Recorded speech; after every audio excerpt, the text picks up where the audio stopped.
Good morning, everyone. I welcome you all to the morning session. And today we have the honor and the pleasure of having Dr. S.V.N. Rao with us. Sir is Professor and Head, retired Rajiv Gandhi Institute of Veterinary and Education Research. And the topic chosen by our esteemed guest is values and competencies for extension professionals. Sir, you are audible as well as visible, and your presentation is also visible. You can start, sir. Thank you very much, Mr. Nizar. Good morning, everybody. Hello. Yes, sir. Good morning, everybody. Good morning, sir. Good morning. Yeah. Good morning, sir. Okay. Now this is the topic actually chosen by me. I will start actually with the plight of farmers in the beginning. Then actually who are responsible for this plight of farmers, and in what way actually we need to tackle those things.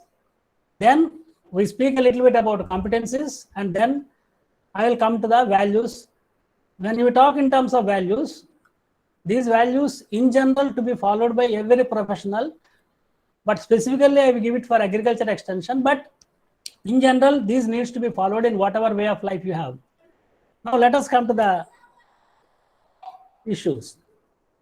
Plight of small farmers. Every one of you know that their plight is pathetic, increase in suicide rates, gloomy future.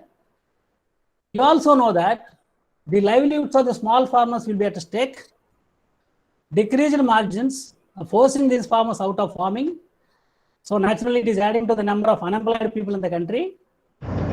And the likely scenario in future is decrease in land holding. You know pretty well actually land size is getting decreased, and we are increasing the number of agricultural laborers. And this is also a fact that farmer's son never wants to be a farmer. That means younger generation doesn't want to enter into farming. And increasing dependence on external imports due to increased gap between demand and supply of agricultural commodities. This is going to happen. Now, who is responsible for this gloomy picture of farmers? Can anybody say this? Can anybody reply for this? Okay. There are different stakeholders in farming. You can see policymakers, researchers, extension personnel, agricultural officers, marketing personnel, equipment input suppliers. Then we have farmers. So these are all actual different stakeholders who have got stakes in the farming. And you know pretty well that all these people are responsible in one way or the other. Last time when I was making a presentation, one of the researchers questioned me, sir, in what way actually the researcher is responsible for the plight of a voice? We are actually working for the farmers. Recently, you must have seen it actually, worldwide they have conducted research to find out actually what is the percentage of research focus on small farmers. It is less than 5%. That means 95% of the research that is being conducted in the world is focusing on large farmers, not on small farmers. Okay? Yeah. Next is actually, I come back to this one. All of us have to take the blame. So whatever list I have given to stakeholders, starting from policymakers to the farmers, including farmers, they have to take the blame. And every one of us exploit the farmers either directly or indirectly. And you know pretty well, ultimately the farmers will pay for all. That is actually the problem. Now, what happens in exploitation? The weakest and the last in the chain is farmers. So naturally, everybody would like to exploit. Let us see why this problem has come up with as far as extension personnel is concerned. Now, I think you must have attended the session of Dr. Rashid, where he has given actually several issues related to extension.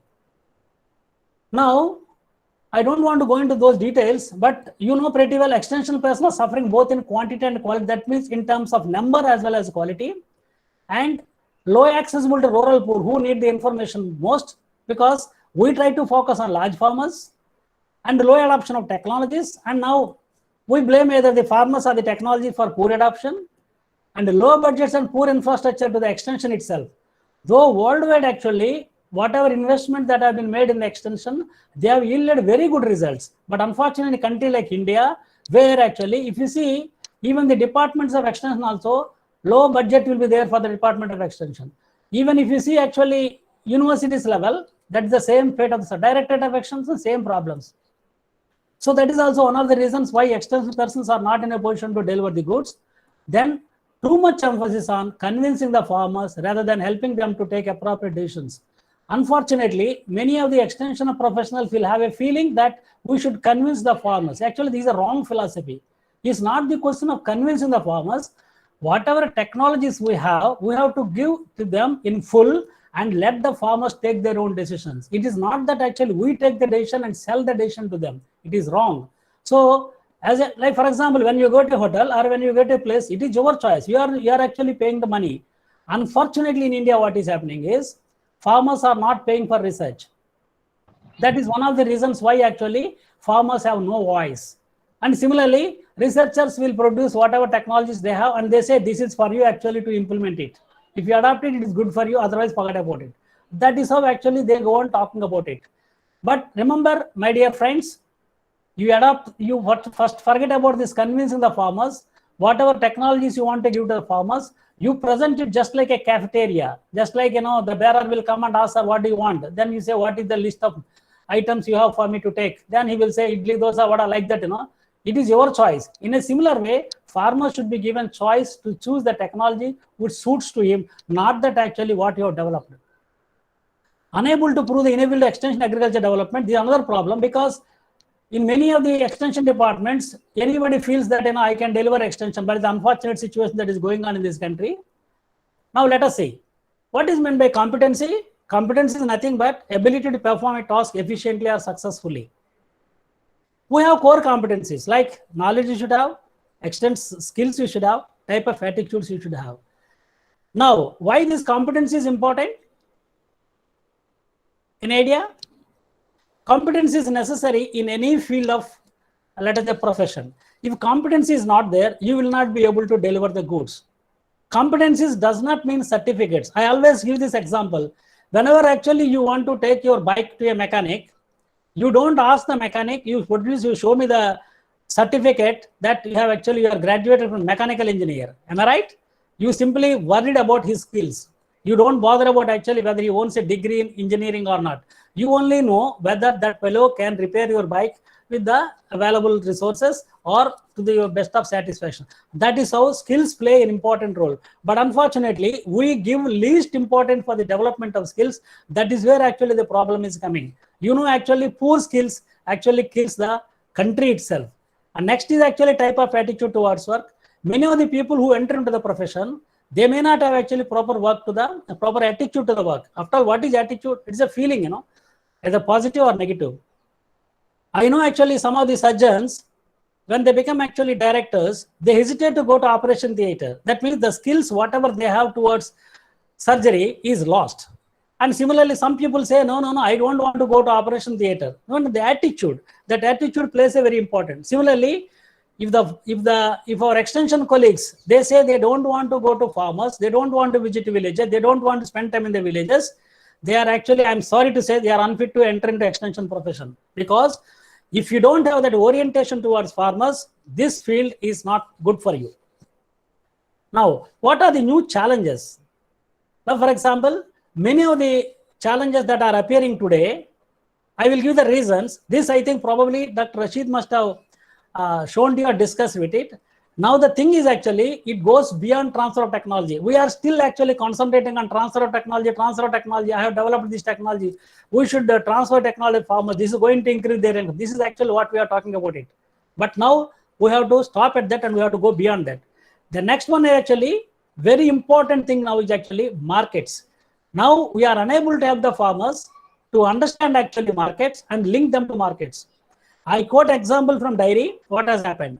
In animal husbandry sector, if you see it actually, 1951-52, the first project started with Key Village Scheme. I think many of you must be able to recollect that. The Key Village Scheme was, main focus is on actually development of cattle, and they want to increase the, let us say, milk production. When the Key Village Scheme did not deliver the goods and failed, Then next thing they have gone into intensive cattle development projects. The intensive cattle development project was started with the same aim of increasing milk production, but that also did not work. The reason why they did not work is they have never focused on actually what is called marketing. Why a farmer should produce more milk, or why a farmer should produce more grains? If there is no market, what is supposed to do? So this particular aspect actually is now taken as a challenge. Those farmers who are able to produce more milk or more agriculture produce, they should be able to market and earn their income. Otherwise, the technology, whatever actually we are giving to produce more income, more produce, is of little use for him. Similarly, reduced vulnerability and enhance the voice of the farmers. India, as you know pretty well, farmers have no voice. Why farmers have no voice? Because they are not spending any money. Like for example, if you happen to visit, or if you see the literature, you will come to know that research will be funded by the farmers. That means farmers will decide what type of research the scientists are supposed to do. This what happens in Netherlands, this what happens in UK, this what happens in France, this happens in America also. Then the farmers will dictate them to scientists. This is what actually the project which I expect you to take it up. Not that you take the project of your choice and say, finally you take this. If you like it, take it, otherwise forget about it. Because he is spending actually government of India's taxpayers' money without any concern for the farmers.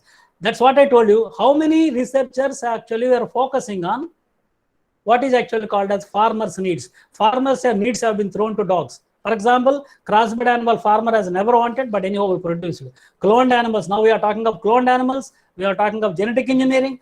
Farmers never wanted it, but we are spending crores of rupees on that.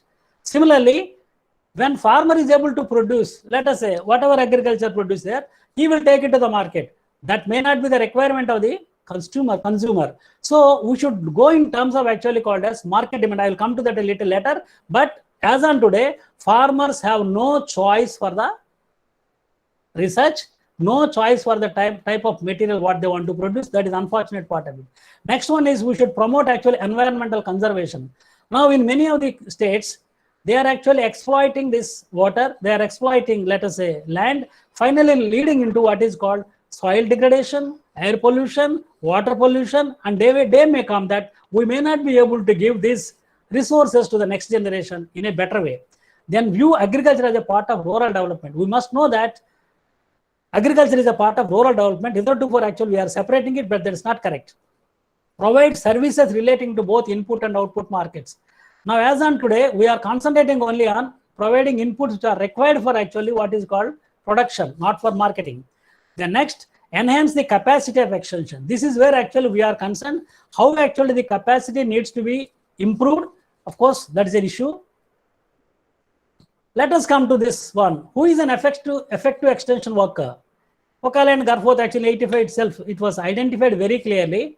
You can check it whether you are an effective extension worker or not. If you are spending time in developing the skills of the farmers, yes, you are effective. If you are actually getting out and meeting the farmers in the villages, you are effective rather than sitting in the office just like a bureaucrat. And encourage local initiative and self-reliance and does not adopt a paternalistic attitude towards farmers. What is meant by paternalistic? Just like, farmer does not know anything. I know everything. I teach. I am a parent. I am a father. The child should hear. That is actually called as paternalistic. That should not be there. Then one should not plan for short-term goals. We should always look for what is called long-term development. That is what actually you can check yourself whether you are effective or not. Now, before I go to the values, I will indicate a little bit of things to you. Now, you are all having children. You take your children to a school, and then if the teacher is doing a good job or the management doing a good job, you appreciate. Otherwise, actually, what you do now? You are going to maybe criticize them, or maybe you meet the management and say you are not delivering goods. Similarly, when you are taking your car to a mechanic and the mechanic is not able to do a good job, you are going to blame. Similarly, if you go to a hospital, if the doctor is not able to deliver goods properly or effectively, if the operation has been done, you blame the doctor. Why you do all these things? Because you are paying for it. That is actually the capacity of the farmers in terms of payment should be there. So what I mean to say is, nothing should be given free to the farmer. If you are giving actually anything free to the farmer, that has no value, and farmer actually has little control on that. This is one. Second thing, when we expect actually a good service from the doctor, when we expect a good service from the mechanic, when you expect actually good service from a teacher, when you expect a good service from any other actually person, what is wrong actually farmers expecting you a better service from you?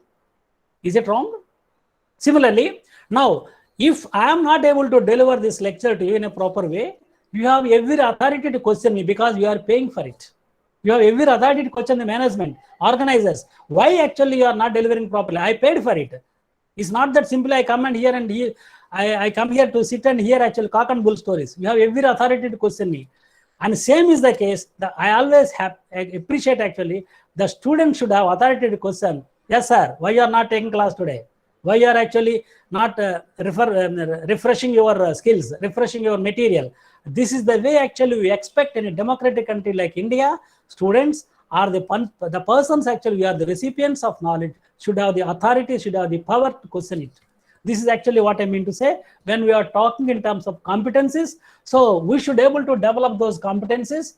For that actually, we need to focus not on transfer of technology, but I always say that we should think of the new challenges that actually Dr. Rashid must have already dealt. So I will not be spending time on that. Now let us come to these values. What are these values? They are all, as I told you, these values are important in all walks of life. So let us come to the question, what is value? Everybody will value certain things.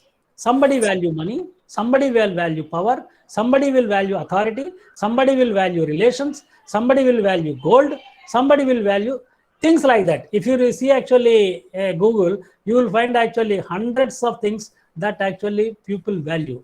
But remember actually, whatever we value, that only will decide what type of things actually you are going to do. Because the values will determine how you actually are going to move, and you are going to have actually called as prioritization. Which value is more important to you? Like, for somebody says, my sister is more important to me. I value her more. So for her, actually, he is ready to give a life also. Similarly, somebody says power is more important to me. I don't care what happens to you. Then definitely he will put every effort on the power only. How I can become actual minister, whatever you call it. So that is where actually important, the values will play an important role in deciding actually what is called prioritization as well as decision making. Values aid in bringing order in the society. Of course, every society has got certain values. We always say that Western society, they value materials. They value materials. Normally they ask, what is your worth? That means in terms of money. They always say it, I have 3 cars, I have this many bungalows, that type of things actually we call actually materialistic society. Whereas East, like India and this type of countries, they actually value spiritualism. They value actually spiritualism. That is actually what it is going to bring order in the society. You must also know values are classified into both positive as well as negative. Positive values bring in positive effects. Negative values will bring in negative effects in the society. We need to cherish certain positive values for the welfare of the society. This is necessary. If you don't maintain this type of things, our society will go to dogs, which are actually already seeing it. Why values for extension personal? Because contribution of extension to agriculture production could be further improved if extension professionals adopt certain positive values. I will discuss at length on this. Then certain values that every extension work must imbibe and internalize also, I will come to that. So just I am putting one statement of one Mr. Hussain. This was published in Hindu in 2001. If you see it actually, Gandhiji had sensed the crux of the problem of moral degeneration resulting from the evils of corruption when he had emphatically asserted that India, acting in accordance with the age-old traditions of its spiritual wisdom, instead of falling a victim to the evils of crude consumerism and hedonism, would create a need-based society in place of the existing greed-based society. Now, what society we have? We have actually greed-based society, not need-based society, which was the root cause of all corruption and mother of all social and economic evils. This we should always remember. We are an actually greed-based society, but we are supposed to have need-based society. That was our original culture. Now let us see. There are something like, I'll focus mainly on these 8 values. Work is worship, no wealth without work, help the farmer selflessly, accountable to the society. Wrong means can never justify the right ends. Deceiving others, tantamount to deceiving yourself. Production by masses, not mass production, and inclusiveness. Let us see what is this worship. Work is worship. All of us are expected to help farmers. That's a work. Sincere and honest work is considered as equivalent to worshipping the Almighty. Everywhere it is written in our spiritual books, very clear, work is worship. If you are able to do your work perfectly, your important word is perfectly here. If you are able to do your work perfectly, you need not to do anything. That itself is considered as worship in the Almighty. You need not to go to temples, you need not to go to churches, you need not to go to mosques, you need not to go to gurudwaras. This is very clearly indicated. Without doing that work, whatever that has been assigned to you, and actually doing nothing, sometimes, doing nothing is actually called sin. If Bhagavad Gita, if you see it actually, Lord Krishna tells very clearly, inactivity is a sin. Even doing wrong thing is better than sitting idle. Okay? Because the two things are there. If you are doing good deeds, the consequences will be punyam or good things. Yeah? Hello? If you are doing actually wrong things, the consequences are sins. So both we have to take care. If you are doing good things, you will accumulate punyam. If you are doing bad things, you will accumulate sins, and both you have to enjoy. No option. Every duty is holy, irrespective of its position. It's not that attendant is doing the job of attendant, it is actually not holy. Every duty is holy, and devotion to duty is the highest form of the worship to the God. This is very, very important. We should be devoted to the duty. Whatever duty that has been assigned to you, that we should do with utmost sincerity and honesty. That is actually what is meant by work is worship. Now you evaluate yourself. Are you doing the work to the extent you have the ability? First, you concentrate on that. I should do the work to the best of my ability. That's first. Leave the consequences. Whether it is going to give good consequences or not, that is not your botheration at this point of time. But delivering actually the best things. Like similarly, I always advise you, because you are all must be having children, don't force the children. You get 100% marks, you should get first rank, you should get second rank. This is not correct. Rather, you advise your children, do your best. Do your best. That's it. Whatever that may number of marks come, that you don't bother much. You say that you should give your 100% potential. Whether it will lead to 100% success or not, that is a different part of the story. First, the boy or the girl should be made or trained to see that they deliver actually 100% abilities, use. What is important is not what we are doing, but how we are doing it. For example, I am a retired professor. Yes. Is it audible? Hello? Yes, sir. Yes, sir. Is It it is audible. It's audible. Some sound Sir, was it's audible, It's sir. audible. It's audible. Please, Okay. other participants, please keep it on mute. Yeah, okay. Let me continue. What is important is not what we are doing. See, if the person, let us say a sweeper is doing a good job, honestly and diligently, that fellow is better than a professor who doesn't take class or who doesn't actually bother much about it. So this is actually what it means to say. Here, work is not important, but how you are doing that is very, very important. No wealth without work. What does it mean now? Actually, we are supposed to work for which only we get remuneration. Now, whatever actually you are getting extra without sweating your blood, that is actually called as amassing wealth. The fundamental principle on which the lifestyle of an individual depends is this only. If you are earning money for which actually you have not sweat your blood, that is considered as corruption, and that is highly dangerous. Dangerous in the sense, yes, it will spoil not only you, it will spoil your family, it will spoil the society. Take it for granted. Corruption is going to eat away the society like anything. Gross violation results in exponential growth in corruption. Now you must have seen it actually. Corruption cuts across all religions, corruption cuts across all castes, corruption cuts across all professions, corruption cuts across gender, corruption cuts across everything. Absolutely, there is no confusion about this. Cases of wealth disproportionate to the known sources of income on the rise. You must have seen it actually. That fellow's actual income has gone up beyond actually. So enforcement directed. This type of cases are coming numbers. Earlier actually we used to think Bofor's case 64 crores, 64 so much. Now actually lakhs of crores. This is actually why? Because we are focusing on wealth without work. We are focusing on, yes, I don't want to do any work. I want to get money. I want to become Karodpati overnight. This is the ambition or this is the greed that is actually creating more problems in the society. Plagiarism, literary theft, plaguing scientific community. These are also there. As a director, institute director, or as a dean of the college, or as a vice chancellor of the college, I don't do any work, but my students do the work. Either I will be the first author or the last author, but definitely I want to make a claim or stake my claim. I should be there as an author. Is it not nonsense? Is the director's post is so cheap that he should depend upon actually his other colleagues to produce papers? Similarly, sometimes even they don't do that also. Sometimes they go to the extent of producing papers without doing anything. These days actually journals are available, what we call actually paid journals. You pay and they produce article and give it to you. Just like, +2 students will go to this computer center and say, or an engineering student will go to the computer center and say, I want a project. So the computer center will print and give the project, and that you submit it and you are going to get marks. This is actually what is going on in the society.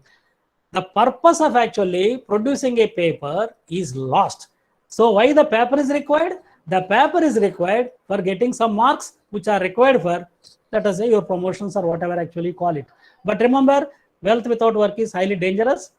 Make more money is the mantram. That is the one. Even if you see it also, IIT graduates, or engineering colleges or medical, whatever these things are there, they indicate actually, our student, our alumni is getting actually, that much salary. That is actually remuneration, highest in the country, highest in the world. You are giving only emphasis on money. But how about other things actually? Whether he is rendering anything to the society, that is not there. We are taught how to amass wealth, but not how to earn legitimately and spend judicially. This is actually very, very important thing one should learn. I give a small story to give a break to you. One saint has gone to one king. So the saint was given all types of maryadas, respects by the king, and the king said, sir, I want to give you something. What do you want me to do? He said, I don't need anything. No, sir, you should give me some, you should take something, then only I'll be satisfied. No, you cannot give me anything to me. No, that's sir, you tell me what is that which will make you feel happy or satisfied. The saint said, you cannot make me happy or you cannot make me satisfied. Then the king's ego was hurt. The king said, no, I will give this much of money, the gold. No, I don't need gold. Gold will never satisfy me. Then he says, I will give half of my throne. No, I will give my kingdom. No. Then his ego has gone to that extent. Somehow I want to satisfy this particular saint. How can I do this? Then he touched his feet and asked, sir, please tell me, how can I satisfy you? Otherwise I cannot sleep. Then he says, actually, whatever actually you are giving, this is not your hard-earned money. This is actually country's money or coming from generation to generation. What I want is, you get me 3 rupees of your hard-earned work. Then the king is in a bad mood. How to get 3 rupees now? Then he started working in the night in the disguise in some, let us say, what we call that ironsmith work, and he got actually 3 rupees, and then he gave it to the saint. This is what actually it means. Not that actually you earn it and do it. Similarly, when you know how to earn legitimately, you should also know how to spend judiciously. This is where many of us are making mistakes in giving actually cell phones, all types of bikes, without any botheration, because you have so much of money. These days, both wife and husband are working. Money is not a problem. The problem is actually how to make the child hear you, or how to make actually child under your control. That is the problem that is slowly lost. The child has started learning, yes, mommy, daddy are earning too much. I have no problem. I need not to earn. Now my job is only to drink and spend only. I'm sorry to say this, but this is what is happening in many of the families, because excess wealth is always a problem. Just like some saint told, you cannot wear a shoe which is bigger than your foot. Same is the case, you cannot wear a shoe lesser than your, let us say, feet length. So what I mean to say is actually, you need to have wealth. Definitely, money is required to take care of our requirements. But if it goes beyond a limit, then that money is going to cause lots of problems. I can give you several examples. Now actually, a person like me retires. Let us say, I got, let us say, 40 lakhs retirement benefit. Now, what is my problem? Many of the people come and ask me, I have to celebrate my daughter's marriage. Why don't you help me? I came to know that you got 40 lakhs. If I give, problem. If I don't give, problem. You understand now? So this is where actually money, like we say in a proverb, if you want to actually invite fight, better you give your daughter or give money. Both the cases actually you are going to have a problem. If that fellow doesn't give money, so your relationship with that friend is totally gone or severed. Anyhow, the best thing is here is normally they say that don't take any loan, don't give to anybody as a credit. Even if somebody asks, let us say, you give me, let us say some money, you say that I cannot give that much money. You give only whatever little amount you can have it and forget about it as done. Don't expect return from him, then you are safe. Otherwise, your relationship with that friend or relation is lost. Take it for granted. It is 100% guaranteed. Okay, inaction is rewarded instead of punishment. This is another thing that is going on in the society. For example, many of the bureaucrats, they don't take any decision. That is never considered as actually what is actually called as punishment. They always get promotions because he has not done any mistake. The question of actually, he has not taken any decision. Suppose if he has taken a decision and the decision went wrong, then definitely CBI will be there after him. So many cases will be there. Finally, he is not going to get any promotion. Suppose if he is sleeping on that file, he is going to get time-bound promotion. Absolutely no problem. Same is the case. If you don't take class, and that is not considered as a mistake. If you go to the class and some students who are failed, then definitely you are going to invite problem rather than a person who has not taken any class. This is actually the plight of the story, and where there is no cost for doing nothing. Because so these days actually you are getting incentives are offered for doing nothing. More often, person doing nothing will be rewarded. This is actually an article published in Hindu, Pandey 2016. This is related to bureaucrats actually. It says very clearly, last one. If a person makes a mistake while doing his work, will be punished. Main reason for officer hesitate to take initiative and decisions. Like some officer takes initiative and perchance the decision goes wrong, then he will be penalized. Who asked you to take the decision? Who asked you to take the initiative? I have never given permission. This type of things will come into picture. But perchance actually the initiative turns into a good one, then what will happen? That boss will say, yes, you have done a good job. You are my subordinate. I have given you this side. I have given you permission. So as the proverb says, success has many parents, failures none. Success has many parents. Everybody wants to take claim in the success, but failure, nobody says. If failure means it will go down to the last only. Help the farmers selflessly. The greatest service to the society is help the farmers without any expectations, cash or kind. This is very, very important. In the society now, we have the problem of what is actually called expectations and exchange. Because whenever you are helping somebody, you have some expectation. That expectations will create problems. I gave you several examples. I mean, in that book, you can read it. For example, I have some excess money. I find actually one of my friends, let us say younger friend, has got a lot of potential to become MLA or MP in future. What I normally do? I say, okay, yeah, take this 2 lakhs and do something about it. No, I don't need, sir. No, you keep it here, no problem, because I have excess money. What is my expectation? Tomorrow if he becomes actually MLA or a minister, he is supposed to help me in return, because that is exchange business. Similarly, nowadays we are talking. Whenever you go to an officer and say, actually, sir, this is the thing actually I needed. Like everybody knows now, most of the jobs we have to purchase only. It is a simple thing, including vice chancellor jobs we have to purchase only. Because the minister or the concerned person will ask, okay, you get VC job or you can get assistant professor job. What is that? I am going to get it. In exchange of that, you give me 3 years salary and you take 30 years salary. This is what actual exchange phenomena. But remember, my dear friends, as far as farmers are concerned, please don't use this exchange phenomena with the farmers. You try to help them if it is possible, otherwise forget about it. You have a unique opportunity to help farmers. And as you know that actually, farmers are actually what we call as the backbone of the society. You know who gave the slogan, Jai Jawan, Jai Kisan?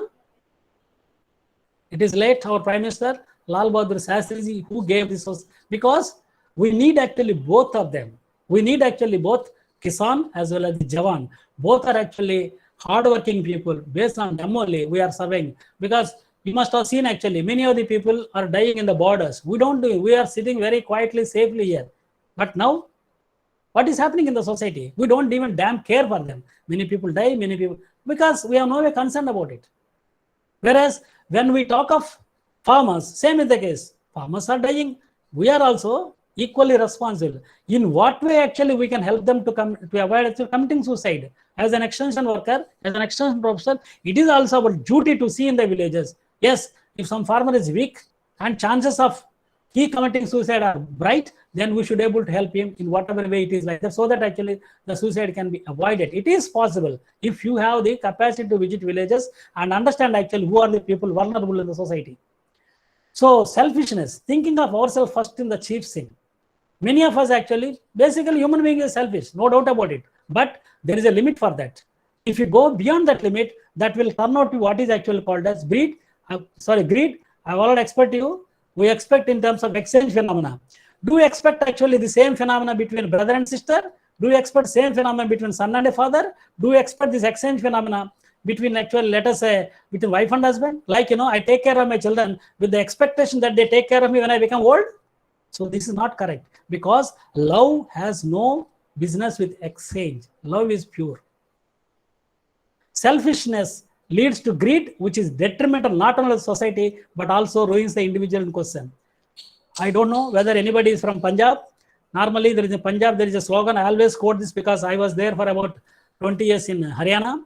There they say, if we happen to kill either a cobra or a selfish person, they always say it is better to kill a selfish person rather than a cobra, because the cobra may spare you, or even the cobra bites, at the maximum you may die. That's all. Whereas if you are able to kill a selfish person, you are going to save the society, because selfish, as it indicates, it is detriment. Even ultimately, it will ruin that particular individual also. You must have heard of several stories in the greedy fox, greedy, let us say, person who has taken that golden eggs, killing the, let us say. We never learned any lesson from that. We try to become greedy. That is where actually problem comes into the society. Unselfishness only will bring success. The first thing we should eliminate from our mind is to become selfishness. Accountable to the society. This is actually very, very important issue. Every one of us is accountable to society. Why we are accountable to society? Society invested on us, time to repay. Now, you are all either veterinary graduates or agriculture graduates or dairy technology, whatever graduate you are there.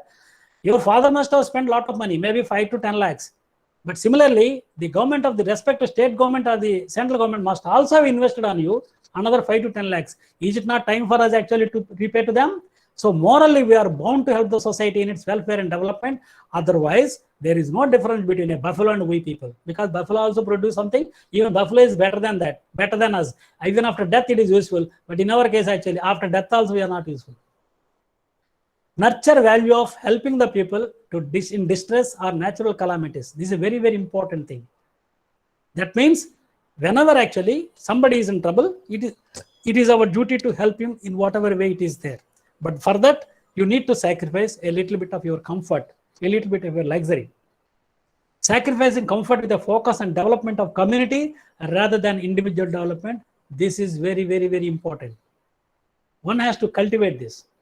Corporate social responsibility. What is this corporate social responsibility? You must be knowing now, many of the industries will be getting actually tax reductions if they are able to invest in what is called developmental activities. That is actually what is called corporate social responsibilities. And sometimes we always say that, why don't you approach that particular company or the company, organization or a corporate body to invest in research, so that actually to helpful to the society, because they have a lot of funds under this particular head, corporate social responsibility. Shift from money-making machine to a social person. Now, this is actually one of the examples I could see at that time. There was actually on Muhammad Yunus, he was actually called as money-making machine only. He was making money like that. But in the recent, you can say, it has happened in the floods, 2,100 people actually could save it. It's not an easy thing. Can you imagine actually? It was a 26-year-old boy, Muhammad Yunus, saving 2,100 people. That is actually called a service to the society. This is in 2016. Wrong means can never justify the right ends. For example, what is meant by means? Like, I can clear the examination by royally writing with whatever I know, honestly.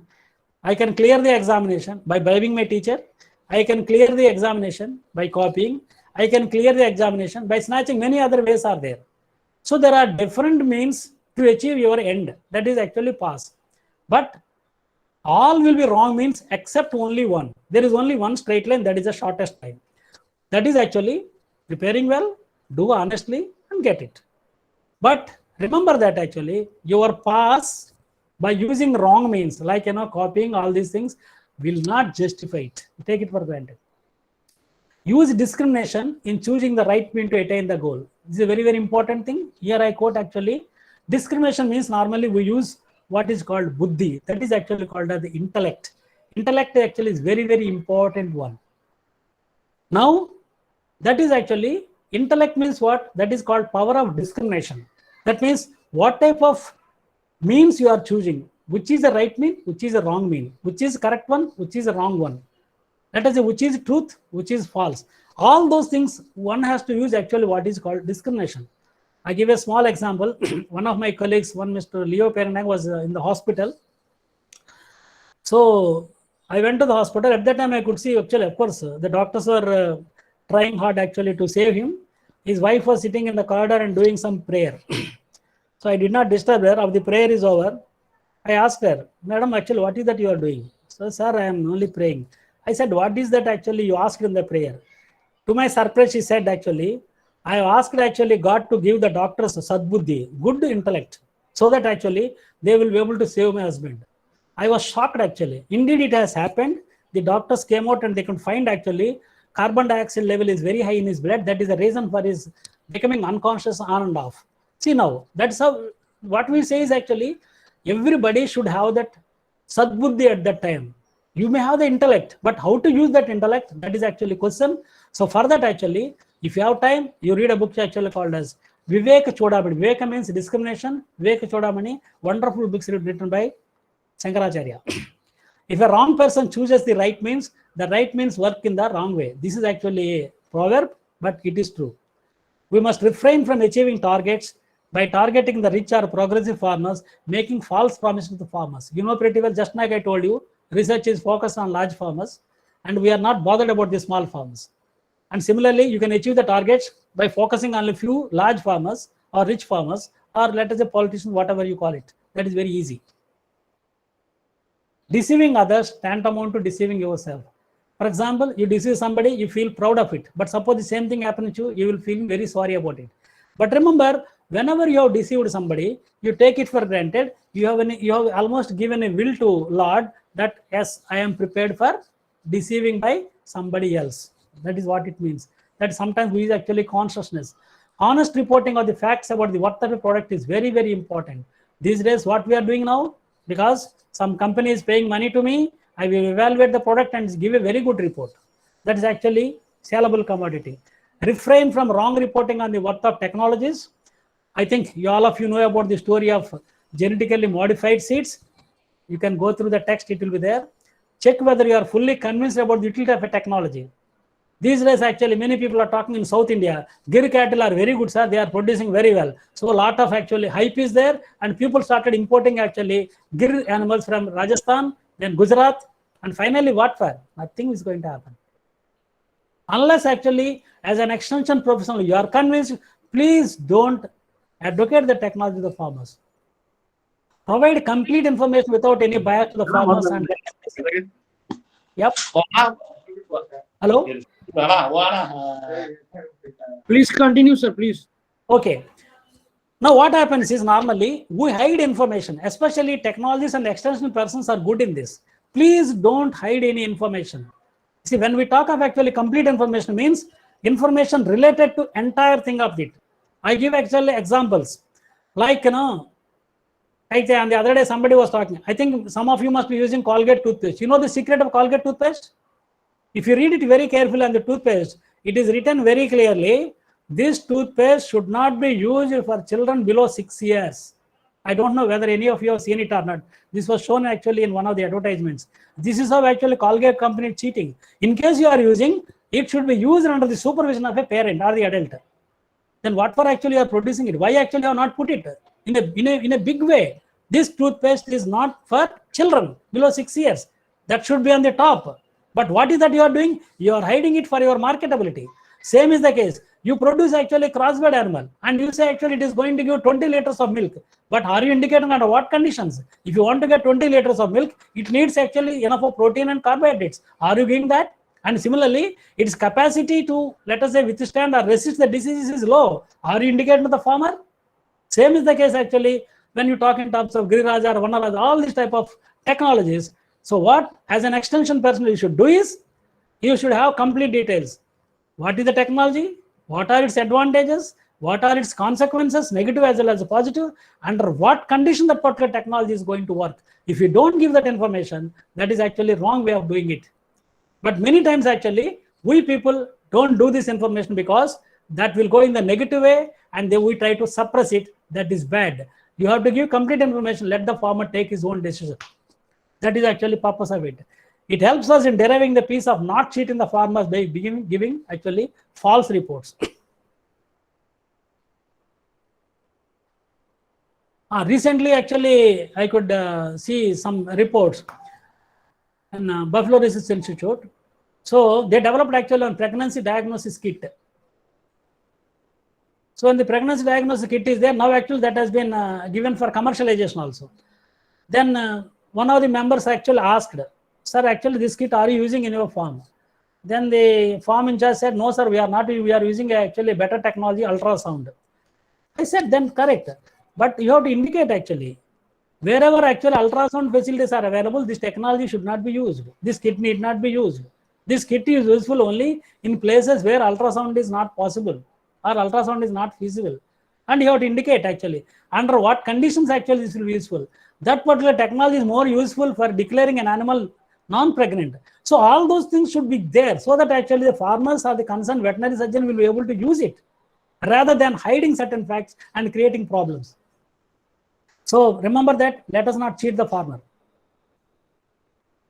So this, I am skipping it. Monsanto operations, you know very well how actually Vandana Shiva, she argued so much about this and lot many things have happened about this. Enter Monsanto with its magic GM seeds to transform the lives of the poor Indian farmers. That is an advantage, that is advertisement. Signed MOU, Memorandum of Understanding with Rajasthan and Andhra Pradesh that dictated the terms of disseminating the GM technology in Indian market. For Monsanto, it is one thing to convince farmers to use artificial seeds for the purpose of enriching their lives. It is quite another to manipulate nature and technology to profit them. Anyhow, this is a old story. Cloning in buffaloes. Same is the case now. They are spending crores of rupees on what is called genetic engineering. No data on the performance of cloned animals. Future of cloned animals. Scientists across the countries are divided whether they will be useful or they are going to produce something bad. Because when you are cloning, it has got certain negative effects. Like for example, there is no need of reproduction. Totally you are going to forget about it. And plus, what type of negative effects or genetic modification it is going to bring about in the society or in the animals, we do not know. So what to do? Whether to continue research on cloning. This is the question of the director to the higher ups. Whether we should continue or what to do with the cloned animals. So this is actually what I mean to say is, we should be very, very careful when we are actually choosing it. Like what for actually you are producing, because your purpose is only to multiply a high yielding animal. Okay? But whom you are going to go? You are going to get rich farmer. Same is the case, when we talk in terms of this sexed semen. Sexed semen is, of course, yes, you want to produce more of actually what is called female animals. And then farmers will be very happy because he is going to produce heifer cows and finally it is going to become cow and you are going to get milk. But what is going to happen to the males? Are you not going to produce imbalance? It is going to create lots of problems. So the society is divided. I mean, the scientific community divided whether to go ahead with cloning or not. This, of course, I skip it. Changes in value orientation. Now, if you see actually values in the past and what we value now. If character is lost, everything is lost, and if wealth is lost, nothing is lost. That was the old one. Now, if character is lost, nothing is lost, and if wealth is lost, everything is lost. So means are important as important as ends in the past. Now ends justify the means. Earlier they used to question, where from you got this wealth? Now they don't question, are you a rich person or what is your worth? Next, inactivity was considered as a sin there. Now inactivity quite often is rewarded, leave alone considering as a sin.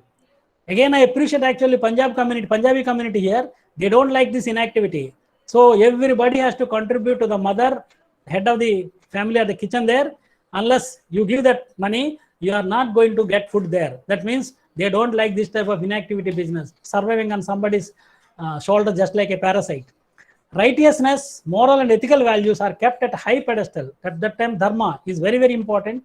Moral values important, ethical values important. Now, righteousness, moral and ethical values are at a low ebb. I can give examples.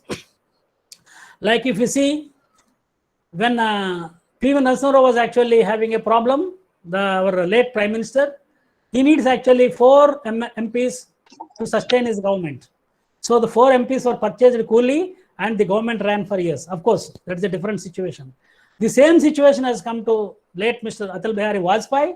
Then the Pramod Mahajan, late again Pramod Mahajan came and requested him, sir, you give permission for 1 MP. We are short of actually 1 MP. I will purchase MPs and you can stay as a Prime Minister. Vajpayee ji said, no, I rather actually feel like losing it and walking down the parliament rather than remaining as a Prime Minister by purchasing votes. Indeed, he lost by 1 vote. Can you think of actually losing a Prime Minister post for 1 MP vote today? That is Atal Bihari Vajpayee. Now, health is wealth. Thanks to Corona, it made everybody realize what is meant by health. Even lakhs of rupees cannot save you from Corona. Production by masses, but not mass production. This is actually Gandhi's principle. India is a country, we have lots of population, we should be able to use more people so that actually unemployment problem is reduced. So involve more and more people in production to mitigate the problem of unemployment. We should be biased towards resource poor farmers or poor people in extending all possible help, although it is difficult to achieve targets. Avoid the tendency to work with, of course, I already told you, inclusiveness. What is this inclusiveness? Inequality in sharing and using resources. If you see it actually in a situation like India, 90% resources are used by 10% of the people and the remaining 10% shared by 90%. This is the irony. Total resources, if it is 100, 90% are used by 10% of the people. That means, like, billionaires are there. They are actually using the 90% resources, leaving only the rest 90% to be utilized by 90% of the people. You can imagine actually what type of social or economic conflict it is going to produce in the society. Like billionaires are there, like Ambanis, Adanis, they are there in India. And similarly, poorest of the poorest in the society in India, in the world is also there in India. That means we have actually what is called a balance. We have the richest person in the world and we have the poorest person also in the world. Inequality results in social unrest and chaos. Like I tell you, it is not possible for you to live in a comfortable area when others are actually suffering. It leads to social unrest like thefts that is actually going on. Like I am from Pondicherry, I see actually many of the people, even younger people, they enter into all this type of hotels, where actually they show all types of luxury, comforts, everything. These people steal and finally enter into the hotel and actually they do all types of things. And finally, sir, even if we are caught also, how does it matter? At least let me enjoy one day in that hotel. Let me drink beer and eat chicken there one day. No problem. That is the type of scenario what we are producing. And there is enough to meet the legitimate needs of everyone, but not the greed of anyone in the country. Greed of the person can never be satisfied because, who is the weakest person in the society? The person who has got desires is the weakest person. You understand now? Whosoever has got more desires, he is considered to be the weakest person. A person who doesn't have desires, he is actually called as the strongest person on this globe. I give an example of Alexander the Great. When he conquered this India and leaving back to Babylonia, in between actually he got separated from his army and he was thirsty. He entered into one hut where actually one saint was doing some tapas or whatever you call it. Then he demanded, you give me water. Then he said, who are you? Hey, you don't know me? I am the Alexander the Great, emperor. You give me water. He said, I will not give. Why you will not give? I am the king, I am ordering you, you give. He says, I will not give. I will kill you. I don't mind. Before you kill me, I am going to throw the water on the floor. What are you going to do now? No, he says, no, I will give this money. He came down and started talking. I give this money. I give this horse. Like that, he was started telling us. Finally, he said that I will give this entire country, whatever I have conquered, to you. You give me water. That means whatever you have done, it is only for that little water. You know what Alexander did at the end? When he was dying, he called all his 4 people. He said, actually, when I am dying, all these 2 hands should show upward to the sky. What does it mean now? I did not bring anything. I am not going to take also anything. He also said 4 people should be by the side of me when I am dying. My prime minister, my actually army chief, and the doctor, and the other man actually the richest, the treasurer. What does it mean? I have actually the wisdom in terms of the prime minister, but he could not save me. I have actually the greatest actually the doctor, Ayurveda doctor, whatever doctor you call it. He could not save me. The strongest person, yes, the army chief was also there with me. He could not save me.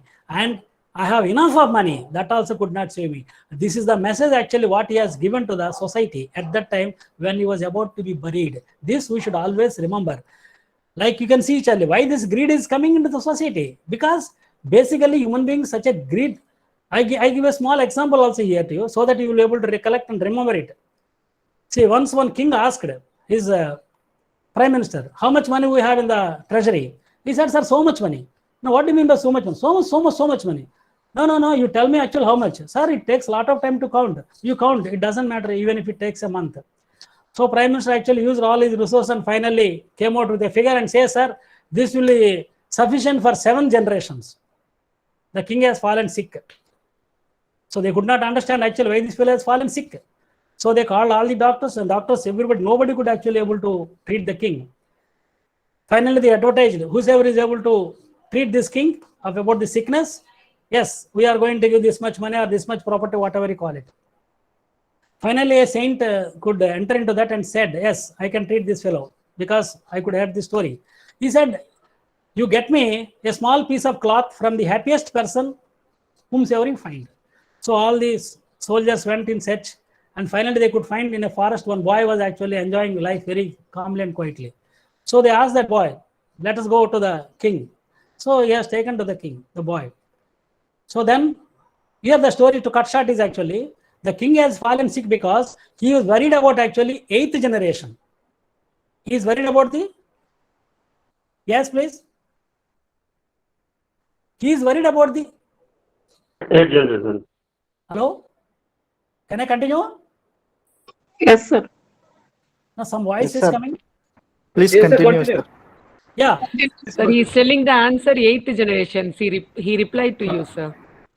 No, he replied, he is worried about actually 8th generation. How my 8th generation people are going to survive? By 7th generation, if the property is lost, the resources are exhausted. That is the problem. Like we bother about actually our children, our grandchildren, our great-great-grandchildren. That is actually the problem. Whereas actually, you see the birds, every bird will go in the morning in search of food and every bird will return in the evening with full stomach because they are not greedy. We have to learn many lessons from actually birds. You see the crow. If you give a food actually, crow will start actually making sounds. Why? It invites all other crows also. If it happened to be a human being like me, I will do it without any knowledge of somebody. Clear? This is what actually we mean to say greedy. A greedy person is always dangerous to the society. So development I will not touch here. Now you can see it actually why actually crorepati's are giving away their wealth. You can see Azim Premji top the list with more than almost like 8,000 crores. Similarly, there are several people. You can see the list later. But when you come to the Tatas, they are topmost actually because 66% of Tata Sons equity is held by the Tata Trust and dividends flow directly to support the philanthropic work of the trust. So over the past century and a half, Tata Group has calibrated its mission to address India's most urgent needs.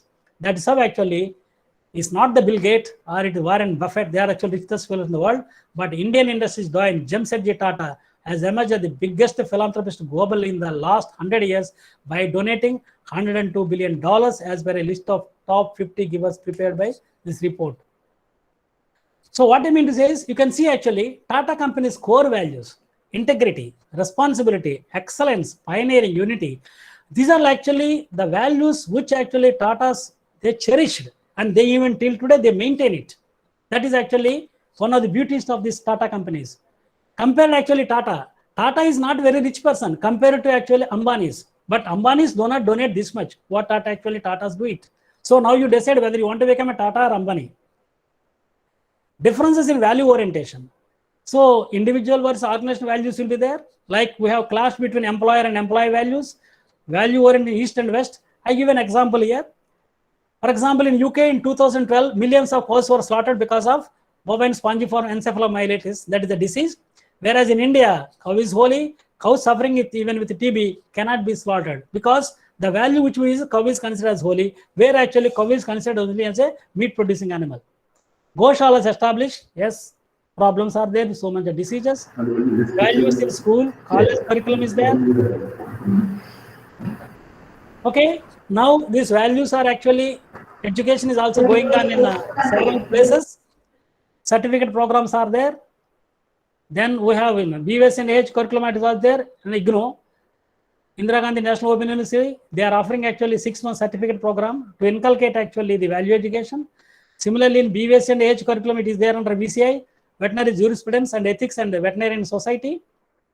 So veterinarians also take Hippocratic oath and expected honor in while practicing as a vet. But unfortunately, many of us forget or ignore about this.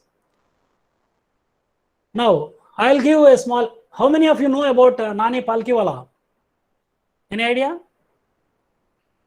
Nani Palkiwala is a famous actual jurist and economist. He has actually given, I think somewhere about 2001 or 2002 he passed away. He gave actually 6, you can say, blunders committed by India. Out of that, actually, some blunders are related to what is actually called as cultural values. We have actually sealed our cultural values in such a way that actually they are not gone out of the society. And the values actually what we started cherishing is materialist society. He has already indicated very well about that. Please don't enter into this type of situations. If you enter into that, we enter into what is called difficult society, not able to come out. For example, one thing what he said is adult franchise. That means power of vote is given to adult. Whosoever has crossed at that time 21 or 18 now is allowed for vote. That means what? Education is not required. Education is thrown to dogs. Second thing is actually we allowed what is actually called as population to grow beyond limits. So now what is happening? Whatever development or progress which we are making, we are not able to come out of it. Third thing is actually, the important thing is actually the values what we cherish in India and the values what we cherish other countries. I give a firm example to you. My relations are staying, let us say, in France. They always question me, your country is a corrupt country. Yes, said I agree. My country is a corrupt country. Then I questioned, why your president, Sarkozy, is in jail now? You tell me. He was the president of France for almost like, I think, 7 years for them. Why he was in jail? Yes, he is in jail because he was a corrupt person. I told India till date, no president has been sent to jail or arrested or impeached for the sake of corruption. I said, whether your country is able to produce a person like, let us say, I put in the recent presidents also, Professor Abdul J. Kalam. Is there any history that your country has produced a person like Abdul J. Kalam or Babu Rajendra Prasad or Sarvepalli Radhakrishnan or for that matter actually Zakir Hussain? He said no. Then why do you compare it? So our values are different.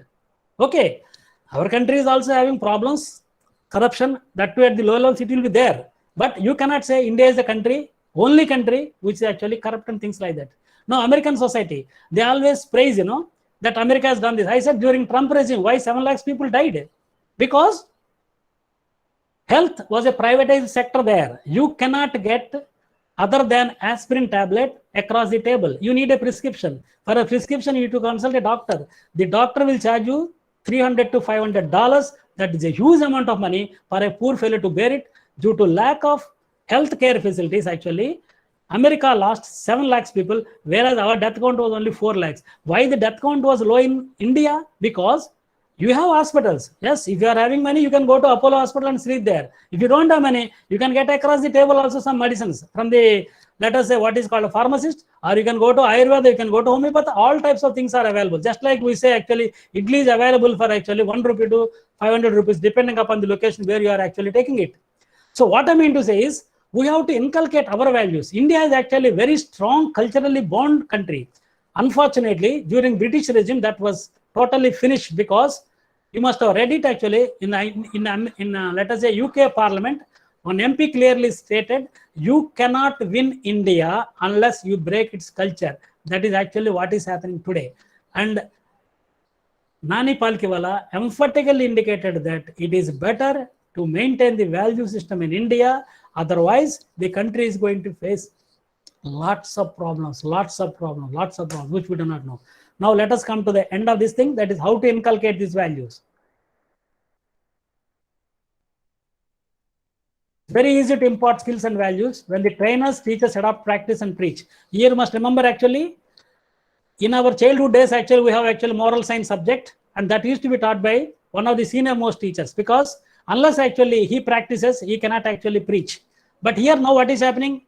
Value education timetable it will be there, but value education course will be taken by maths teacher or physics teacher. This is what actually happens, indicating actually what type of importance actually we give for value education to the children in these the schools. It is necessary to begin to teach values right from childhood days. Basically, remember that we learn the values from our parents, not from what you teach, but what you practice it. They observe you very, very carefully. If you are not careful, actually, in actually what is called taking care of yourself is a problem for your children. Directly they will observe you and follow you. They will not follow what you teach, but certainly they will follow what you are going to practice. That's why you should be doubly careful. Friends, they learn from the friends. That's why we use the word satsang. You can decide about the person's values by nature of his character, by nature of his what is actually called as his friend circle. If the friend circle is good, your boy or the girl is good. If the friend circle is bad, definitely it is very difficult for us to save them. Neighbors, yes, if your neighbors are good. Nowadays, actually, I don't know who is my neighbor. That is actually plight of the story. Teachers, yes. Now, I'll give a direct hint to the teachers. I'm sure that many of you are teachers. Whatever rot that is happening in the society, teachers only have to be blamed. Teachers have to take the full responsibility, because we have not done our duty in inculcating these values among our children. You know what is the greatest virtue a teacher should have? The teacher should have what is actually called integrity. If the integrity is not there, he should not be considered as a teacher, and that fellow is going to spoil the society. I always quote this proverb. Let us say saying from my old professor, of course, no more, Professor Gantiya Shastri. You must have read, the veterinarians must have read his book, Veterinary Pathology. Even till today it is famous. That professor used to tell us, while recruiting the faculty members, you should be very, very careful. If your care is not there, and if you happen to actually select actually a useless faculty member, he is considered as equivalent to a brucellosis bull. Brucellosis means it is a sexually, that is a transmissible disease. It will actually transmit the disease to all the animals in the herd. That is that much dangerous, he says. Now you can imagine such type of faculty members will be there in our known faculty, and they are actually more dangerous, because in case of brucellosis animal, you can castrate it to save the head, whereas when once you appoint an attendant, you cannot remove him. Leave alone actually what is actually called as doubtful integrity faculty member. Colleagues in our workplaces. And of course, I will cut short a little bit here. Even if you see it in the scenario, like somebody has questioned, actually, people started thinking intellect is actually most important virtue a researcher should have. But if you refer actually quotations from Einstein, he stated very clearly, character is above genius. Character is above genius. If the character is not there, he cannot be a successful researcher, he cannot be a successful teacher, he cannot be a successful political leader, whatever it is there. So ultimately, we should develop what is actually called as that character, the righteousness. That is a very, very important virtue. We should develop it. So now differences are there in both public as well as private sector. Core values are there, like, in public sector, they always insist you should adhere to the rules, even at the cost of the work itself. Rigid timings, like many of you are working in government institutions, you have to do extension work between 9 and 5. It is not possible to meet the farmers and do it. Same is the case, your class is there, practical class is there between 2 to 4. You cannot go to the village and come back, because all those things. I need not to tell you. NGOs also have certain core values. They have flexible timings. That is the reason why they will be able to meet actually farmers very happen, and they have actually better understanding about farmer situation than we people working in public sector undertakings. And can anyone remember actually who is Matsushita? The owner of the famous company National. He developed actually 7 core values, contribution to the society, the topmost, this Japanese company, fairness and honesty, cooperation and team spirit, struggle for betterment, courtesy and humility, adaptability and gratitude. These are the 7 given by the founder Konosuke. Even till today, the Japanese company Matsushita is adopting and cherishing these values. You must have seen also last time, I think that the battery actually is gone. I think there was some problem with that battery, what they were actually producing the cell phone, and immediately I think 7 million batteries were withdrawn. And the company said, you need not to pay single pay. All the batteries, faulty batteries having this batch number, you please return it to the Nokia company and take actually new battery without any charge. That is actually what is Matsushita. Ways to inculcate values to extension professionals. I'll come to this end. That is, we have to identify certain core values which is necessary for all extension professionals to adopt. And we need to find certain trainers who can do this. And there should be sessions which will be able to inculcate these values by organizing certain training programs. So, inculcating values, especially of general nature, must be continued at graduate level, irrespective of the specialization. It must be made part of the core curriculum. This is necessary recommendation. Core values adopted and adhered to be by the great leaders without compromising on the values need to be stressed. I gave you the examples of several people where they did not compromise on the values. They are prepared to lose their life, but they are not. I can give another example. You know who was the last emperor of Mughals? Bahadur Shah Jafar. You know, when in England wanted a decree, that means he has to sign the decree that we are handing over this country to Britishers. He did not agree for it. He did not sign it. He prepared, even he was arrested and put in solitary confinement in Kalapani, that is Andaman Nicobar. He died there, but he did not sign. That is actually the value he cherished. He did not sell the country. So these values need to be made available in print as well as in electronic media and made accessible to the people. Now, cherish the values and save the society, or else the society will perish. It is said that protect the righteousness and righteousness protects you. And we need to practice it, which is good for all and all of us. So finally, think good, do good, be good. Thinking good means your mind should be clear. You should think.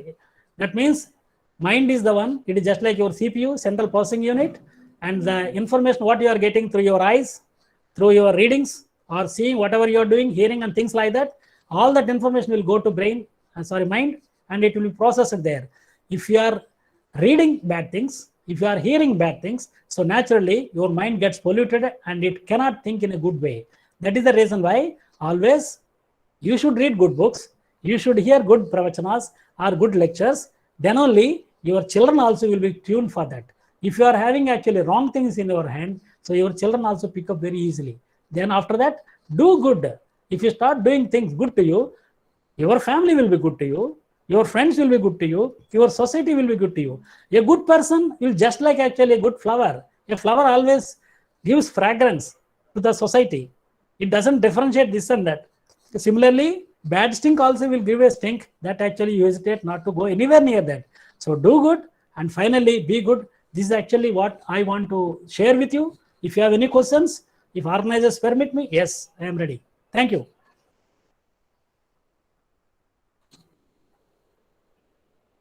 We have few minutes. If we have any questions, please ask.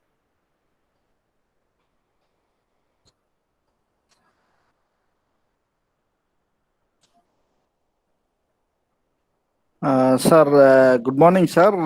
Good morning. I don't have any question, but your lecture was more of a moral science class for us. This is very useful for us. Thank you, sir. We will try to inculcate the values as much as possible. I don't Thank you have very any much. questions. If you do that, it will be good for you and for your people around you also. It's one of the important things that I want to communicate. Thank you. Thank you, sir. There's a question in chat by Dr. M.G. Sindhu. Great lecture, sir. What happens when personal values are in conflict with organizational values? How to overcome this? Nowadays, getting good extension teacher or boss itself a gift, or even I can say luck. how to overcome the hierarchical issues while doing good things to society as a junior most faculty. See, one thing is that we should always be truthful. You should not fear. First of all, actually, we should forget about this fear. If you forget about this fear and start talking honestly, then there is no problem. You should be able to tell even your boss also, a spade, a club, a club. There should not be any hesitation here. Because if you have that type of hesitation, that means you practice something which you don't want to absorb. Then there is a conflict in your mind that will lead to what is actually called as increase in blood pressure. I am telling honestly. If there is a conflict in mind, that means what you are teaching and what you are doing or what you are thinking, there is a conflict. We also have developed what is actually called as health problems. That is why the dictum is what you speak, what you think you should speak, and what you speak you should actually follow it or practice it. Then only, that's why Mahatma Gandhi did it. Mahatma got this title because of that only. What he thought, he preached. What he preached, he did it and practiced. That's why Mahatma, it is the greatest soul. So my point is that if you are not convinced for anything, it is better to tell boldly, sir, I don't agree with this. Of course, in a meeting, you need not to do this, but in person, you go and tell him, sir, I don't agree with this. For you, it will take the decision. Because you need not insult in a meeting, but definitely it is better for you to tell it. If you want, I can tell you a story.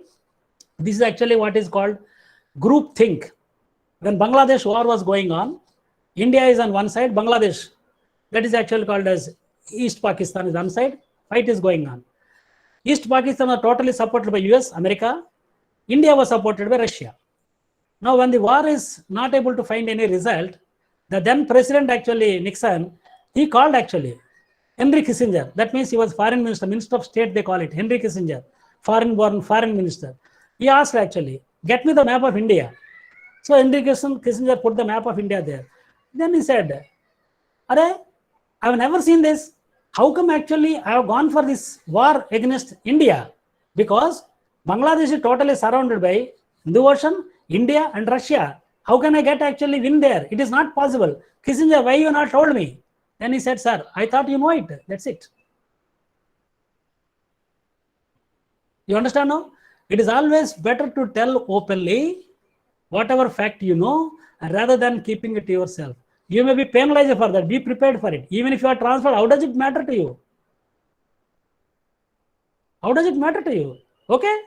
You may not get promotion. How does it matter to you? Anyhow, as assistant professor, associate professor, you are getting so much that is sufficient for you. Even if he doesn't give you promotion also, it doesn't matter. But you should get a name, you are an upright person. You speak truth. You are righteousness, that's it. He may not appreciate in public, but he will definitely appreciate in, let us say, when he goes back home, yes, what that man's word is correct. He may be able to implement that, he may not be implemented, that is separate. But these days, we have a problem what is called psychophancy. That means appreciating the boss for whatever nonsense he does it. Unfortunate. Is it clear? There's one more question in the Yes, chat sir. by Harshita T. Sir, how to stay stable with our values throughout this service if people around are exploiting goodness? This is actually a very serious problem in our society. Now, what actually happens is, it is called odd man out. Suppose in the hierarchy, you are the only person who are actually cherishing values or honest. Then you have only two options left. Either you become dishonest or you quit. There is no other choice. Remaining there and continuing this harassment by this, let us say, corrupt people to make you corrupt is difficult to stop it, because they want actually clear cut. My boss is corrupt, me corrupt, my subordinate is also corrupt. That is actually what they expect it. Same is the case with corrupt person also. My boss is honest, me honest, let us say down below is dishonest. He has to leave, or he has to convert himself into an honest person. There is no other way.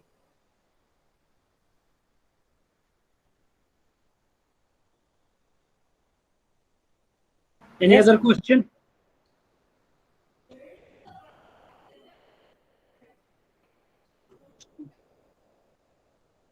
Dr. Prakash, are you with us here? Dr. Prakash? Sir, what to do for small and marginal farmers for the research work? Research work. For example, we have different actually farming systems in the country. You cannot have actually one particular solution for all the problems. First, it is better for us to study the situation there. You have to analyze the situation of farmers in which actually you are working there. You have to find out actually their needs, not as an external person, but as a participant. You always recognize farmers as one of your participants and try to understand, sit with them, talk to them, and try to understand actually what type of practices they are following, what type of system they are following, and what type of troubles they are having. And then only you will be able to come out actually what is their requirement or what is their need. Then only that research you should start according to that. Otherwise, without understanding the situation of the farmers, we take up actually research, and then naturally it is not going to help the farmers. Especially with the small farmers, we should be careful, because small farmers will have small holdings and they will not have actually what is called resources to experiment it. That is where actually we should be careful. If you happen to see farming system research, that is actually the main crux is only on this. But please read that farming systems research book is available now, and then you come up actually so many of, how to analyze this situation.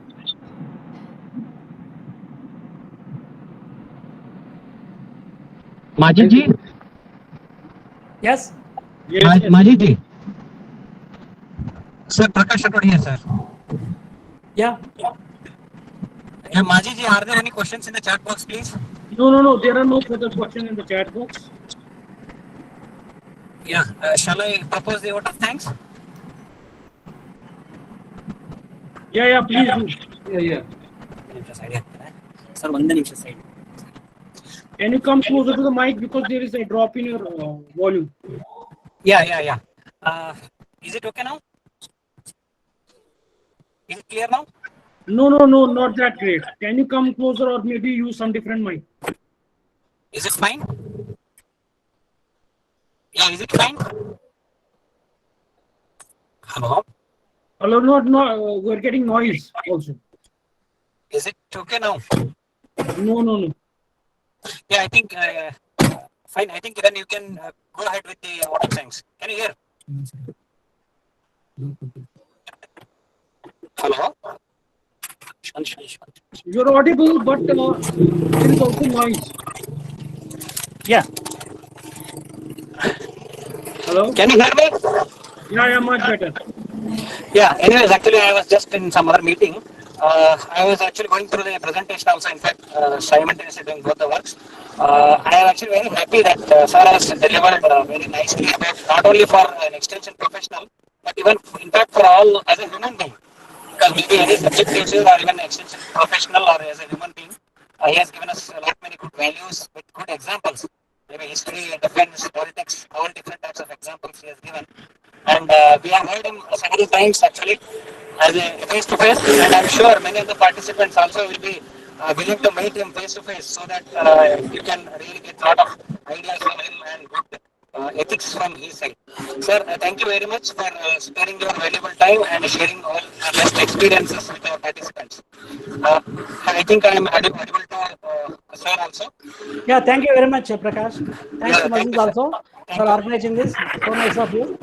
Yeah, thank you, sir. And we'll meet again in the afternoon session. Thank you, Majid ji. Thank you, sir. Thank you, all the participants.